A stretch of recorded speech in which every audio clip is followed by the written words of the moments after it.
European union के 27 देश और अमेरिका को छोड़कर नेटो के 31 देशों ने रूस को इतना मजबूर कर दिया है कि पुतिन ने 3 साल से ज्यादा की जंग में पहली बार परमाणु पनडुब्बी से यूक्रेन समेत यूरोप पर हमले के आदेश दे दिए हैं। पुतिन के इस आदेश ने वॉशिंगटन से लेकर पेरिस और पेरिस से लेकर लंदन तक हड़कंप मचा दिया है।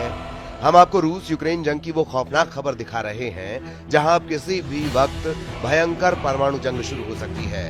इन 3 तस्वीरों में साफ देखा जा सकता है कि इस वक्त दुनिया सर्वनाश युद्ध के कितने करीब पहुंच चुकी है। फ्रांस के राष्ट्रपति मैक्रों पहले ही कह चुके हैं कि फ्रांस यूरोप को बचाने के लिए पूरे यूरोप में अपने परमाणु हथियार तैनात कर सकता है। जबकि कुछ दिन पहले ही ब्रिटेन के पीएम कीर स्टारमर ने ब्रिटिश पनडुब्बी से रूस को धमकाते हुए कहा था कि रूस को ब्रिटेन पर हमला बहुत भारी पड़ सकता है। वॉर जोन से आई एक्सपर्ट्स की रिपोर्ट्स के मुताबिक रूस की 66 पनडुब्बियां काला सागर से युद्ध को पूरी तरह से पलटने के लिए तैयार हो चुकी हैं। दावा किया जा रहा है कि रूस ने जमीन, आसमान और समंदर तीनों तरफ से बड़ी एटमी जंग की तैयारी पूरी कर ली है। यूक्रेन के साथ साथ ब्रिटेन, फ्रांस और पोलैंड पर सबसे पहले बड़ा परमाणु हमला हो सकता है। हम आपको दिखाने जा रहे हैं कि कैसे पुतिन की रूसी सेना एक तरफ हवा और जमीन से यूक्रेन पर बेतहाशा हमले कर रही है, तो वहीं दूसरी तरफ समंदर से अपनी परमाणु पनडुब्बियों को यूरोप को तबाह करने भेजा जा रहा है। 1130 दिन से ज्यादा की जंग में रूस लगातार यूक्रेन को रौंद रहा है। अब तक यूक्रेन के 25% से ज्यादा इलाके पर रूस कब्जा कर चुका है। यूक्रेन के जापोरिजिया, खेरसोन, लुहांस्क, खार्किव पर रूस कब्जा करने के करीब है। हारते और हाँफते यूक्रेन के सामने एक ही रास्ता बचा है कि अगर यूरोपीय देश रूस पर हमला कर दें तो यूक्रेन की हार लंबे वक्त के लिए टल सकती है। हाल में पेरिस में हुई मीटिंग में राष्ट्रपति ज़ेलेंस्की ने साफ कह दिया है कि रूस के राष्ट्रपति पुतिन मरने वाले हैं, जिसके बाद रूस बिना शर्त युद्ध विराम के लिए मजबूर हो जाएगा। यहाँ तक कि फ्रांस के राष्ट्रपति मैक्रों और ब्रिटिश प्रधानमंत्री कीर स्टारमर ने रूस को धमकी देते हुए कहा कि रूस कभी भी यूक्रेन को नहीं जीत पाएगा। ऐसे हालात में पुतिन ने अचानक रूस से लेकर बेलारूस तक अपने सभी एटम बम एक्टिव करवा दिए हैं। रूस की परमाणु मिसाइलें, परमाणु बम वर्षक और परमाणु पनडुब्बी पूरी तरह हमले करने को तैयार हो चुकी हैं। हालात ये हो गए हैं कि राष्ट्रपति पुतिन खुद रूस की एक परमाणु पनडुब्बी में पहुंच गए और कमांडर्स को साफ आदेश दे दिए हैं कि परमाणु हमले के लिए पूरी तरह से तैयार रहो। रूस के राष्ट्रपति व्लादिमीर पुतिन ने मरमंस्क के आर्कटिक बंदरगाह पर हाइपरसोनिक क्रूज मिसाइलों से लैस और परमाणु ऊर्जा से चलने वाली यासेन एम क्लास की पनडुब्बी को लॉन्च कर दिया है। इसके साथ ही रूसी नेवी की शक्ति कई गुना बढ़ गई है। पुतिन ने दावा किया है कि पर्म नाम की रूसी परमाणु मिसाइल पलक झपकते ही यूरोप को अपनी जिरकॉन हाइपरसोनिक क्रूज मिसाइलों से तबाह कर डालेगी। रूस की जिरकॉन हाइपरसोनिक क्रूज मिसाइलों को बेहद घातक माना जाता है। परमाणु पनडुब्बी से आई पुतिन की तस्वीरों को देखकर खास तौर से फ्रांस और ब्रिटेन की हालत खराब हो गई है। पूरी दुनिया रूसी परमाणु ताकत का लोहा मानती है। रूस के TU-95, TU-160 जैसे बम वर्षक मौजूद हैं, जो दुनिया में कहीं भी एटमी हमला कर सकते हैं। परमाणु युद्ध को लेकर रूस से लेकर ब्रिटेन तक भयंकर तैयारी हो चुकी है। हम आपको 2 तस्वीरें दिखा रहे हैं, जिसमें एक पनडुब्बी अड्डे का दौरा पुतिन ने 27 मार्च को किया, जबकि दूसरी परमाणु पनडुब्बी का दौरा ब्रिटिश पीएम कीर स्टारमर ने 20 मार्च को किया। आप ये भी जान लीजिए कि रूस के राष्ट्रपति व्लादिमीर पुतिन ने मरमंस्क के आर्कटिक बंदरगाह पर हाइपरसोनिक क्रूज मिसाइलों से लैस और परमाणु ऊर्जा से चलने वाली यासेन एम क्लास की पनडुब्बी को लॉन्च किया है, जो जिरकॉन मिसाइल से लैस है। जबकि ब्रिटेन के प्रधानमंत्री कीर स्टारमर ने HMS वैनगार्ड नाम की परमाणु पनडुब्बी का दौरा किया, जो ट्राइडेंट मिसाइलों से लैस वैनगार्ड श्रेणी की पनडुब्बियां हैं। ब्रिटेन का दावा है कि उसकी एक ही पनडुब्बी से निकली मिसाइलें रूस के 40 शहरों को तेजी से जलाकर राख कर सकती हैं और दुश्मन पर हमला करने के लिए 200 दिनों से ज्यादा समय तक समंदर में छिपी रह सकती हैं। जबकि रूस का दावा है कि समुद्र में छिपा दैत्य के नाम से मशहूर पर्म नाम की रूसी पनडुब्बी जिरकॉन मिसाइल से लैस है, जो पूरे यूरोप को 200 सेकंड में तबाह कर सकती है। उधर दूसरी तरफ नेटो ने तेजी से रूस से मुकाबले की तैयारियां शुरू कर दी हैं। जो दावे किए जा रहे हैं वो हैरान करने वाले हैं।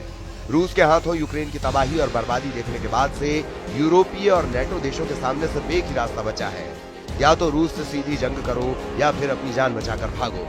पेरिस, लंदन और ब्रसेल्स में नेटो और यूरोपियन यूनियन की मीटिंग में ये बिल्कुल साफ हो चुका है कि यूरोपीय देश किसी भी कीमत पर पुतिन और ट्रंप की डील को नहीं मानने वाले हैं। हालात ये हैं कि अब पोलैंड तीसरे विश्व युद्ध का पहला हेडक्वार्टर बन गया है। नेटो की तरफ से पोलैंड रूस को सीधी चुनौती दे रहा है, ऐसे दावे किए जा रहे हैं। वहीं बाल्टिक देश एस्टोनिया, लातविया और लिथुआनिया भी रूस के हमलों से निपटने के लिए एड़ी चोटी का जोर लगा रहे हैं। दावों के मुताबिक पोलैंड में 1,20,000 नेटो सैनिक जमा हो चुके हैं।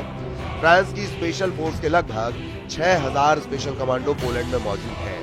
इधर रूस ने बेलारूस में अपनी इस्कंदर मिसाइल 5 महीने पहले ही तैनात कर दी थी। खबर यह भी है कि अगर पोलैंड की तरफ से रूस पर हमला होगा तो बेलारूस की तरफ से यूक्रेन पर रूस और बेलारूस की सेना मिलकर बड़ा हमला कर देगी।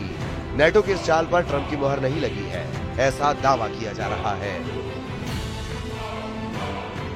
पुतिन एक तरफ परमाणु मीटिंग करने में जुटे हैं, वहीं दूसरी तरफ रूसी ब्रिगेड जमीन, आसमान और समंदर से परमाणु हमला करने में जुटी है।